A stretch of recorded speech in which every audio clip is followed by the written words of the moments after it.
Non-voyante, j'ai élevé mes 3 enfants sans l'aide de personne. Docteur Philo. Ouais. Et je pense qu'on va vous donner la parole. Il n'y a pas de souci. Avant de saluer notre invité. Voilà, c'est parti. C'est mon avis, avec Docteur Philo. Merci beaucoup, merci, vraiment, merci. Adam, vraiment, écoutez-moi, je ne suis pas là aujourd'hui pour... Vraiment, je vais changer un peu le contenu de la chronique, c'est pour rendre un vibrant hommage à cette dame. Je voudrais qu'on célèbre qu'on l'ovation très très fort pour son courage. C'est un hommage mérité, oui. C'est un thème émouvant. Merci beaucoup, merci.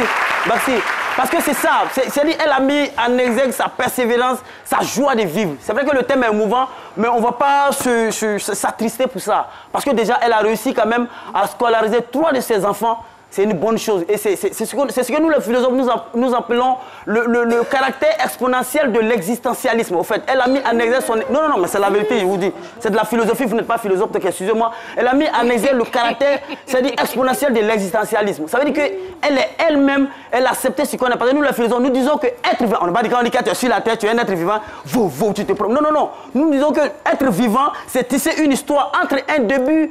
C'est-à-dire un début dont on ne se souvient plus et une fin dont on ignore l'issue. Ça, c'est de la philosophie. Et cette citation, je sais d'où je l'ai tirée. C'est ça. Et moi, je loue votre courage, je loue votre bravoure. C'est là qu'on a besoin. Et vous, c'est-à-dire, vous êtes en train de nous démontrer que c'est vrai que vous avez perdu la vue, mais vous avez foi. Il y a le gros garçon qui a côté. C'est qui a nourri ça. Il a combien il est musclé.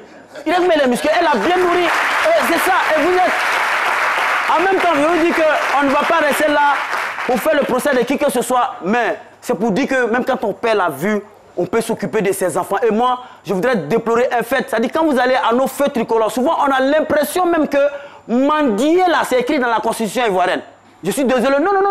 Il y a des gens qui ont perdu la vue parce qu'elles ne voient. Elles-mêmes voient. Et souvent, elles sont là même. Les pollutions. C'est pas qu'en Côte d'Ivoire seulement qu'il y a des mendiants. Partout, c'est déplacé. En Afrique, quoi. Je vais dire quoi. Même blanc, même. Partout dans le monde. Voilà, pour elles appellent ça clochard. Sinon, c'est les mendiants déguisés.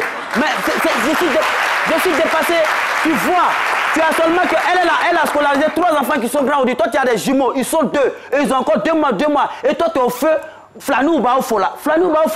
Et souvent, non, c'est déplorable. Souvent, elle lutte place à elle, la policier là. Avant que je vois une là, le policier qui s'arrête pour régulariser cette situation, elle dit qu'est-ce que ici, c'est ma place. Depuis 2000 ans, moi, je suis ici.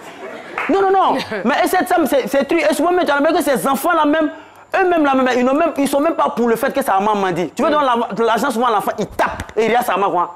Va te débrouiller. Ça se voit. Et à quelque chose de malheur, bon, je vais dire que si peut-être que vous voyez, vous n'allez même pas avoir ce courage de vous occuper de vos enfants. Parce que la société, le fait de voir la société, allait influer, sinon avoir de l'influence sur votre existence. Okay. C'est très philosophique. Merci beaucoup. Dieu merci. Je dirais Dieu merci entre vifs que vous avez réussi malgré votre handicap à vous occuper de vos enfants.